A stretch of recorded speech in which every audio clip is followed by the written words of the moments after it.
Hello, everybody, and welcome to E2KGn30, episode number 2. I am your host, Osiris Prime, and I've got with me tonight Mr. Zeus Adamus. Zeus. Hey, what's going on? So this is our weekly gaming news show. We're going to kind of go rapid fire through some news stories. Actually, maybe a little bit less than 30 this week, but we'll see. There's just the two of us today. No DB, he's off doing family stuff, so he should hopefully be back on our normal show on Monday. So we'll see if he makes it. He should. So this week, what do we got here? We got some sales numbers. We got some hardware announcements. What do we got here? Some things getting taken away. But up first is a remastered game that's coming out, possibly, Mr. Zeus.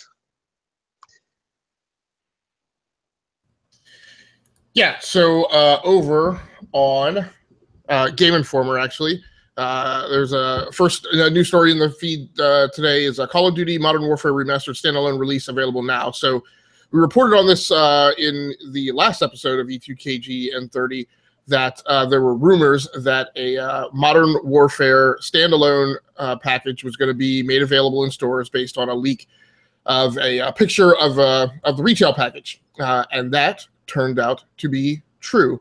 So earlier this week, Activision went official with the announcement that the standalone package would be available the following day. It is available both as a digital download, yeehaw, and Yay. and physically in stores, because I was really worried. Like I just didn't want to have to physically go to the store to buy this game. But the fact that it's available digitally and I can just literally as soon as we get off this podcast, go pull it down. That is pretty awesome. I'm not actually going to do that. I'm not certain. The nice thing about digital is once it's there, right? I can leisurely buy it at any time in some week other than the stinking Steam summer sale. So I will probably get around to that at some point. The disappointing thing is that the remastered, that it does not include the Variety Map Pack, which had Kill House, Broadcast Creek, and Chinatown maps, which were some of the most, at least for me, well-liked maps out of that game. So that's a little unfortunate. Also, when the game released this past Tuesday, that kicked off the Call of Duty Days of Summer promotion, which is a 5-week event where they are going to have maps, double XP, new playlists, gear, all sorts of other niceties for those who get online and play. And I don't think that's limited to Modern Warfare Remastered. I assume that's for every Call of Duty title.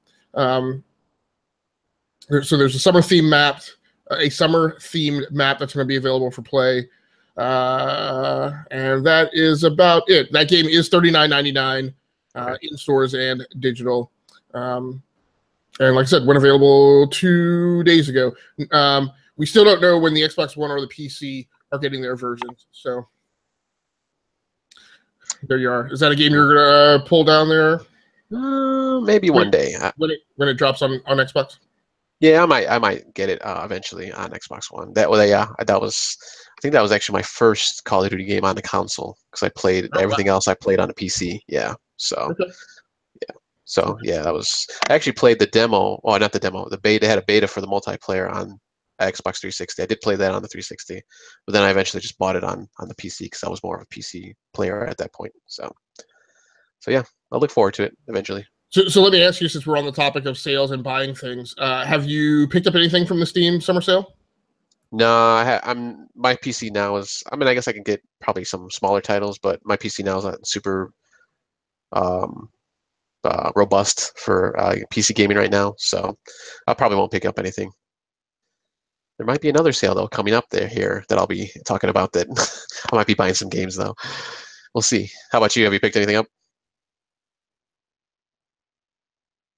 I have not. I've just been eyeballing things. Of course, my phone notifications are going off every 5 minutes because everything on my wish list is on sale.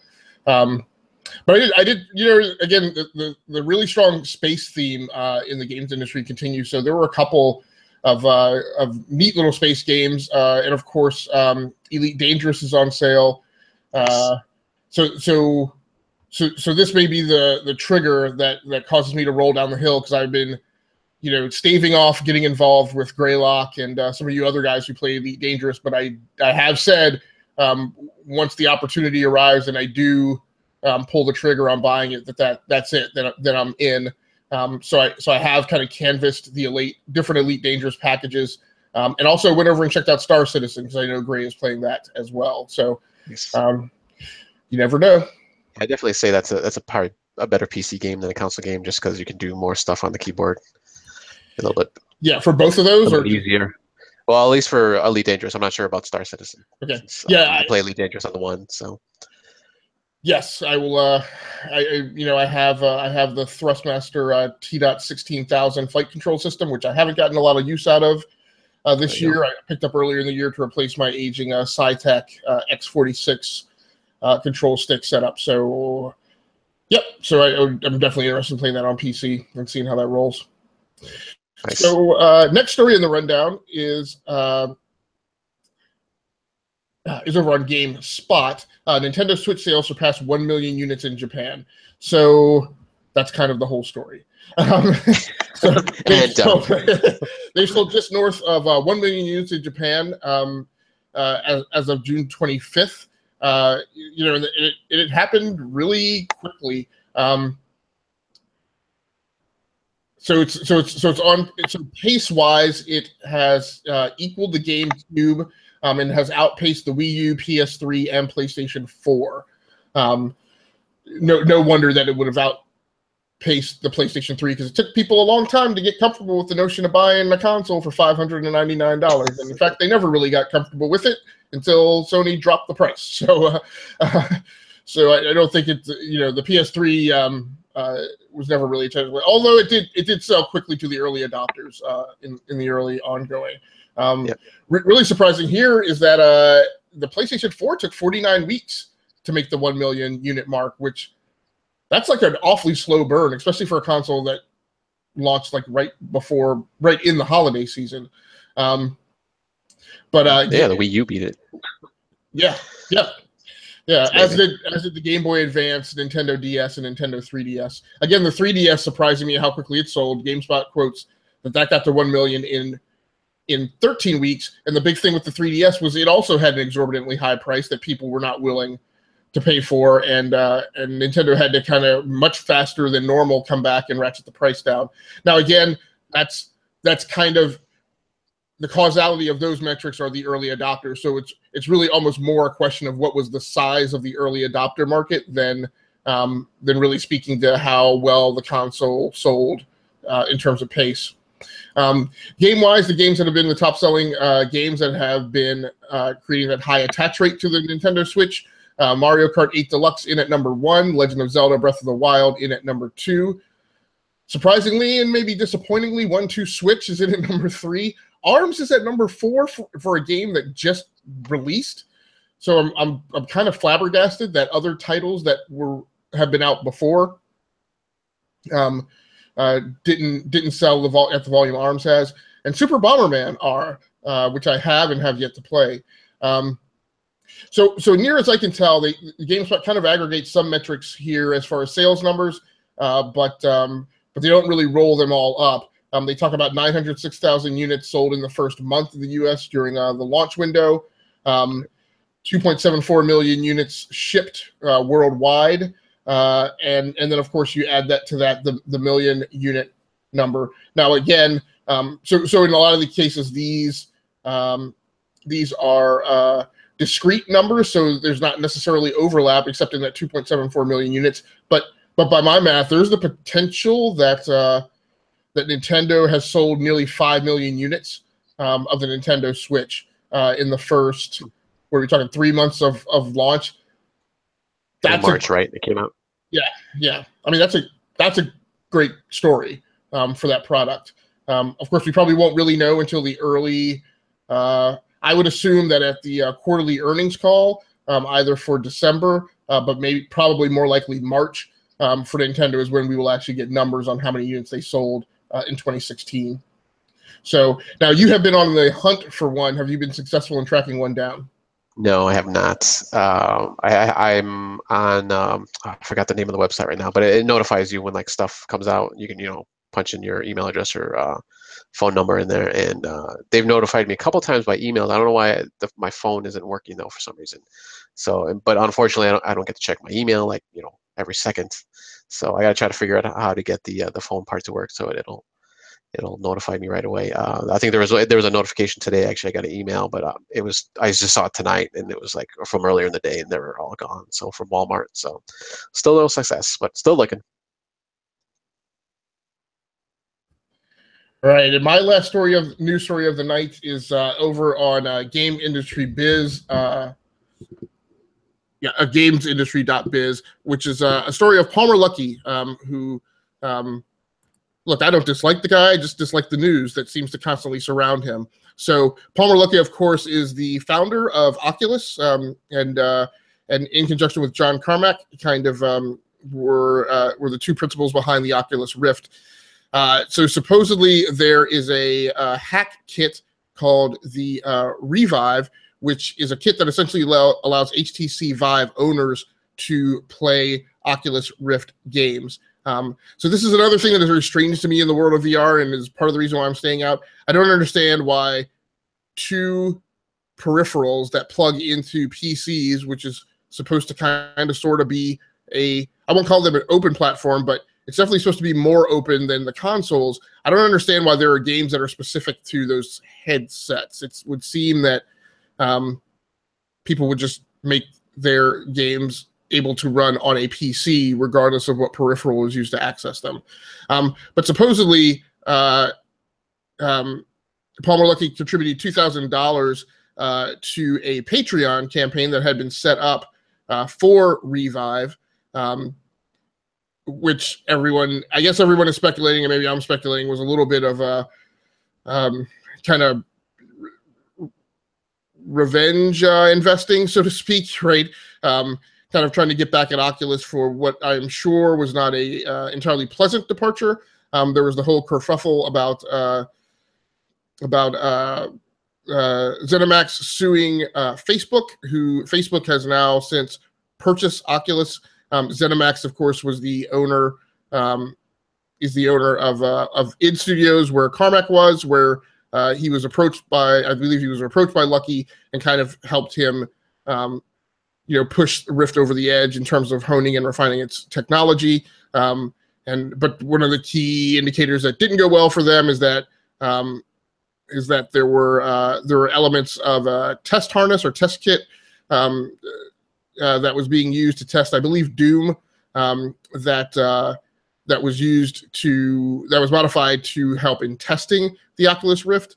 That, I feel, doesn't necessarily directly contribute to the tech. However, testing is inherently part of the development process, and so there's an argument there that ZeniMax IP was used to help develop the Rift through its final stages, and apparently the judge also kind of saw things either that way or found other similar justification because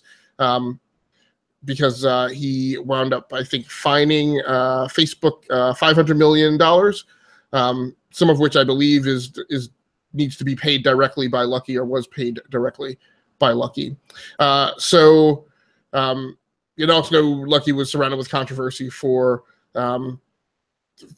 his support of the Trump campaign, not simply for supporting it, but because I think this, yes, it was pro-Trump, but because of kind of the, I'll call it, dirty, underhanded methods that were utilized to support Trump's campaign.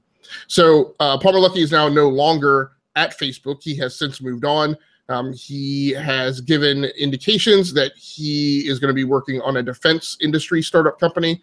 But in the meantime, he apparently is finding a few $1,000s worth of cash in the seat cushions to throw at Patreon campaigns for people who are working on things that are probably not in the best and most favorable interests of Oculus. However, at the time, that Patreon campaign is only funded to $1,975, so it's questionable as to whether or not Luckey retracted that offer when it became public that he was contributing to it. But that is unknown at this time. So Prime, are you a big fan of VR? I've only done the Samsung Gear so far. I haven't tried out any of the other ones, the Oculus or the Vive. So for now, yeah, I mean, I'm liking what I see on the gear, and that's obviously nothing compared to these two. So I'd like to get, I'd like to try out the Oculus and the Vive at some point to see what it's all about. Right. Now, I reported on Nintendo's most modern, most advanced console. You have news of something else from Nintendo. Oh, yes. Good old Nintendo here. So this was coming out from what I think last week actually came out, 26, maybe earlier this week.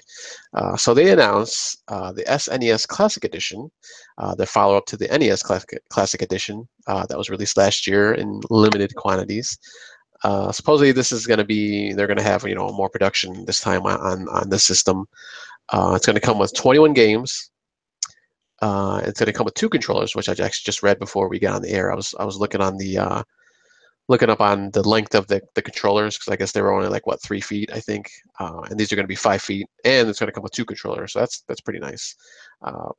And 21, like I said, 21 games, and this is going to be for $79.99 in the States, so around $80, a little bit more than the NES Classic, which I believe was $60, about the price of a game, I believe.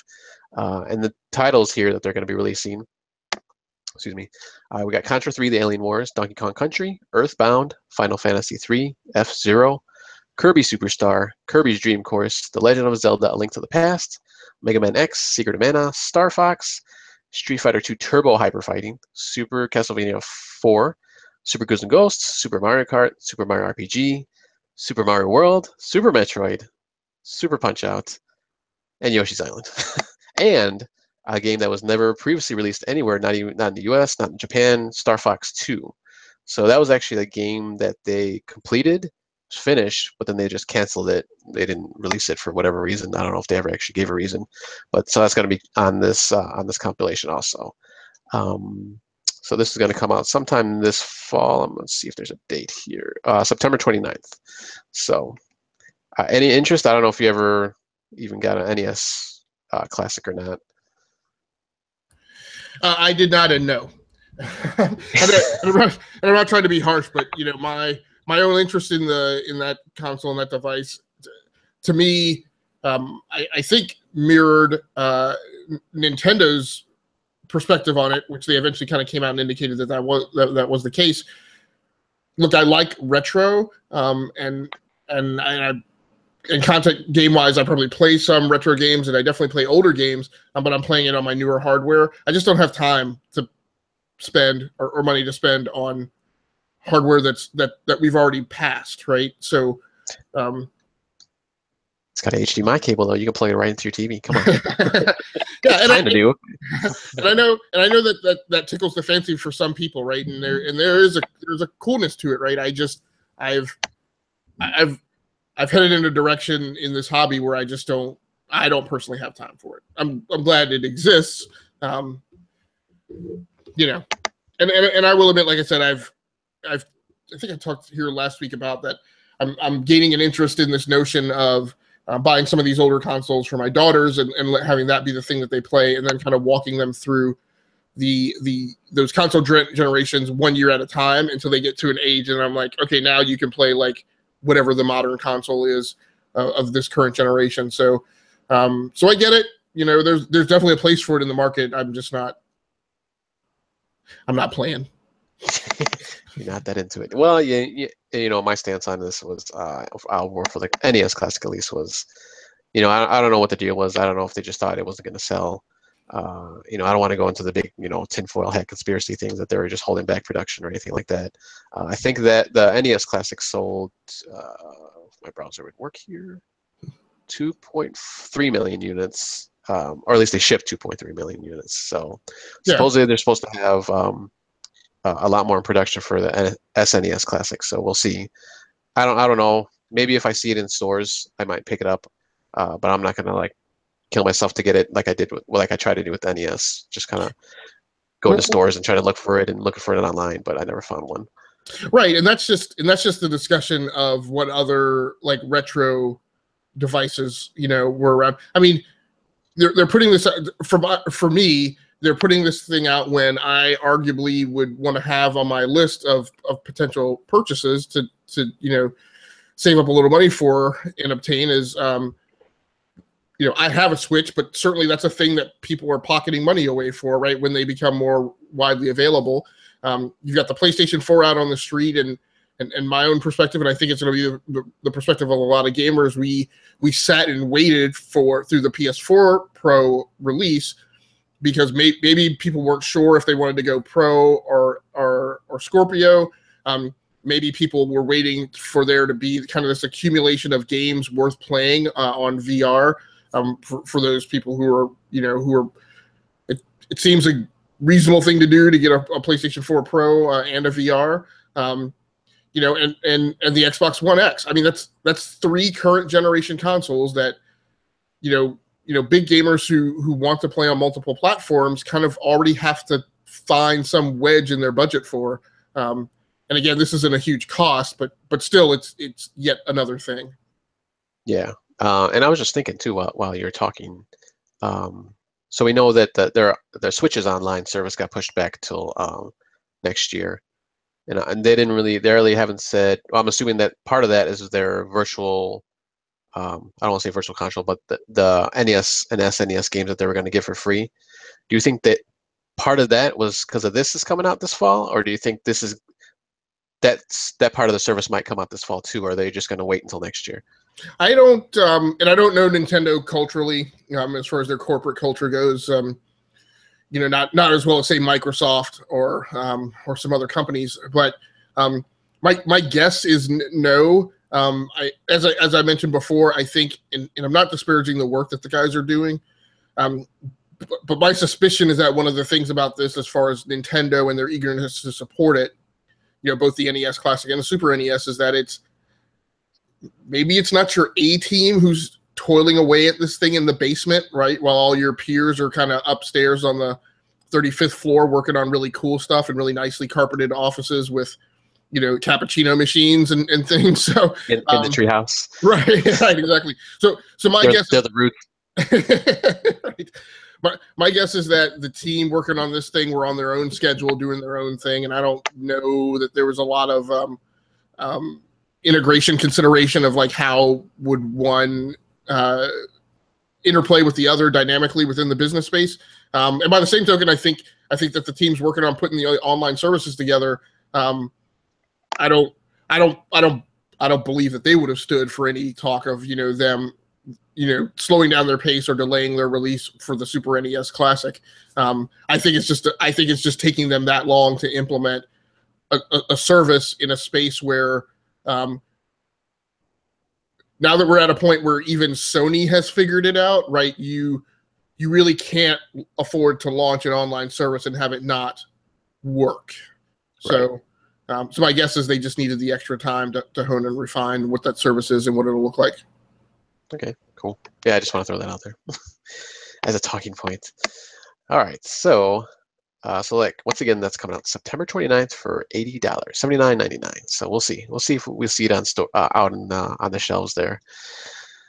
So up next, from announcements to new hardware, now we're getting stuff removed from games. So Marvel Heroes, which is from Gazillion Entertainment, which is kind of a it's an isometric style game. So you're kind of like above and kind of looking at angles at the players, and I guess kind of like Diablo. I don't know if there's loot in this game because you can play as actual Marvel heroes. So I don't know how that works, and I haven't played it yet. I believe it's out for the PC. And it's going to be coming out, or it might be like in beta or something for PS4, and I believe it's coming out for Xbox One eventually. They're actually taking away some characters, or at least you won't be able to buy them anymore. Let me put it that way.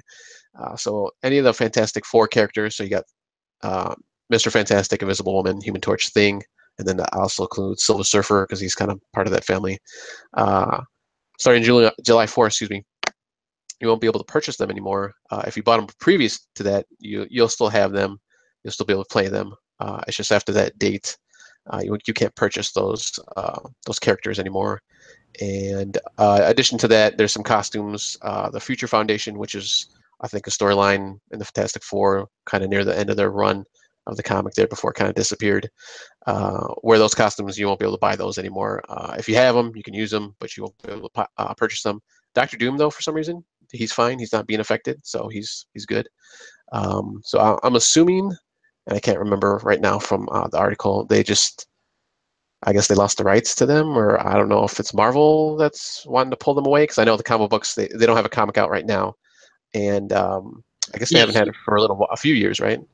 So I think this is hilarious. I as I just mentioned, talking about the cultures, right? Like, this is more of this licensing battle that's going on, this scorched earth policy, right? Where, since you have my movie license, and you won't give it back or you won't play fair, I'm just going to take the characters that you have licenses for and make them completely irrelevant, right? So the Fantastic Four has been eviscerated. The X-Men, in my opinion, and a lot of my comic book reading friends disagree. Some of them vehemently. I still say that the role of the X-Men in the Marvel universe has been marginalized, and whittled down from what it used to be. Yes. And this is more of that, right? So, I mean, really, like, are you so angry at Fox that you have to actually pull the characters out of the game? And I get it, I understand, but this is literally picking up your toys and going home, right? In the digital world. Like, it's amazing. Yeah, all we need is that raspberry now, just them going as they walk away. Yeah, it's kind of ridiculous, and I guess maybe this kind of can be a talking point on a future show, but just stuff disappearing like that out of nowhere, or I want to say out of nowhere, because obviously I guess they kind of announced it, but I guess there was a forum post on their gazillion forums that was up at one point, and I guess it got taken down. I don't know why that would have been taken down, but I mean, obviously it's official that they're taking the stuff away, or at least kind of taking the stuff away. Like I said, you can, as long as you bought it, you can still use it, but and that's I don't know. I guess that's kind of weird too. I mean, if they're gonna not let you buy it anymore, I mean, why wouldn't they just like totally take it out of the game? I don't know if I guess maybe they just didn't want total backlash, from this. So I don't know. Maybe we can talk about that more on future shows. Just content getting taken away, and you can't get it anymore. I know there's been games on Xbox and I'm sure PlayStation where that they've taken the game totally down. It's gone, so can't buy it anymore. You can play it if you have it on your system, but I don't know. It's kind of weird. We'll see what happens. Any other comments on this? All right. So finally, we're running on the last few minutes of the show here too, so that's perfect. As I mentioned, there's another game sale besides Steam game sale that's going to be coming up or starting up tomorrow, June 30th. We got the Ultimate Game Sale from Xbox. And you'll be able to save up to 75% on some of the games there. Obviously not everything, but some of the notable games, you got Battlefield, you got Call of Duty, Dead Rising, Elder Scrolls Online, Gears, Halo, stuff like that. Injustice 2's on there. That's a pretty new game. Resident Evil 7, that's fairly, well, I wouldn't say fairly new, but more or less. So yeah, there's a whole list of games here. This is from Destructoid that I got this from. You can find it on any of the news sites though, but they're going to start up their game sale, which I'm actually kind of looking forward to, because if Injustice 2 is fairly decent, I might pick that up, and maybe Rainbow Six Siege, because I've heard a lot of good things about that, and Ghost Recon, because that's another one that I played the beta and I enjoyed it, but I didn't feel like paying full price at the time, so we'll see. And then just one last thing, I think there's like a 10% discount on Xbox Live too, so the year subscription, so you can look at that. Nice. And those year subscriptions accumulate, so even if you're paid up for the next like 10 months, you can buy the Xbox Live subscription and it'll tack those additional 12 at the sales price, and it'll tack those additional 12 months on. Yeah. So I just want to give a shout out to Technodrome Tales, who's in the chat room. Two of the questions he asked were, what were the thoughts on people hoarding the Super NES for resale? Do you see any solutions? I already sent him my perspective on it in the chat, Prime, but do you have any your own personal take on that question? I'm sorry, he was asking if they will be hoarding the. Yeah, well, kind of. What are your thoughts, or how do you feel about that? I'll add some of my own verbiage to it about the fact that that kind of behavior is becoming the norm. So there are people out there who love these devices and want them, and part of the reason they can't get them is because people who in many cases could care less about gaming, right, aren't gamers, but they've just created this whole gray market of going and obtaining these things in numbers, and then trying to sell them to the consumers who really want them to use them at exorbitantly high prices. Well, it's funny you mention that because I've already seen, I guess, some of this. Obviously, they have pre-orders that have gone up for the SNES Mini, and I guess on like eBay or stuff like that, you're already seeing this. You know, you've seen the pre-order sale going up on eBay. You know, obviously jacked up to however many hundreds of dollars, and and it's ridiculous. I don't know if there's a real good way to fight that either. I mean, I guess if you flood you flood the market with these things, that would do it. But obviously, Nintendo doesn't want to do that. I think it wasn't in the IGN article that I had, but there was another article I read where they said this is going to be a limited run. So more than likely, they'll probably cut it off around the same time that they did the NES, if not sooner. Who knows? Yeah, it's tough, right? Because there's really only two ways to combat it. It's in the now, you just don't buy those things at those exorbitantly high prices, and I'll tell you that, to a certain extent, kind of worked for the PlayStation 3. When the PlayStation 3 launched, those prices went through the roof, and then they kind of generated such ill will from consumers that consumers kind of threw up their hands at that gray market and were like, that's it. Like, I'm not buying stuff at that price on eBay anymore. With the end result being that I know, like, by November, that whole market had cooled, so it ballooned very quickly, but the heat went out of it very quickly. And when I bought my PlayStation 3 off eBay, I think I actually bought it Thursday, the Thursday night of Thanksgiving, like near midnight. The prices were back down, and basically for the bundle that I wound up buying from the person, I was paying retail price in aggregate. But the only other thing, and this is the tougher thing to do to combat it, is when things like that come out, pre-order, right? Which I've absolutely gone away from the notion of pre-ordering any games, because there's just no need. Like, I don't need to have the game on launch day, right? Like, I can wait to let IGN or GameSpot or somebody discover some disgusting glaring bug like game saves that get eaten, right? But when it comes to electronics, that's a little different. Yep. And that's kind of the only way that I know to combat that is if you can't beat them, join them. I don't really want to say that, but if you're going to commit, just go ahead and commit early. Worst case scenario, if you get the thing home and you play it for 3 days, or a new phone or anything like that, you return it right within less than the 14 days or whatever to get your money back. So, and then the last thing that Technodrome asks is, also, do you think this summer we'll see an influx of the Switch at retail outlets, or will we need to wait until holiday 2017? Well, I'm hoping, because I'm looking for one. I haven't, like I said, I have that notify thing that I'm joined on, and I haven't really seen too many of them over the last, like, I'd say about month and a half, maybe like once every 2 weeks or so.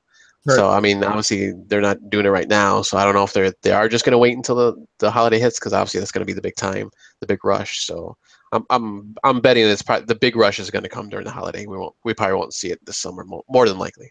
Okay. Yeah, and so the response I sent him back is I said that I thought the Switch is going to be getting refreshed at retail in very carefully measured and apportioned buckets, like per retailer. But then in holiday season there'll be an increase. Now, what I would say is, one thing is, be willing to shop beyond your own local area.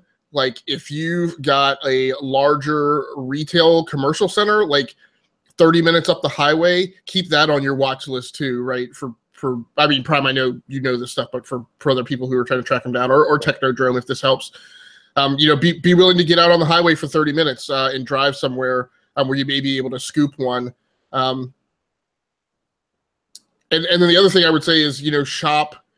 Again, maybe it doesn't apply to everyone if it's like kids who are less than working age, but one key thing that I felt has helped me is shop where you work, right? Don't limit your recurring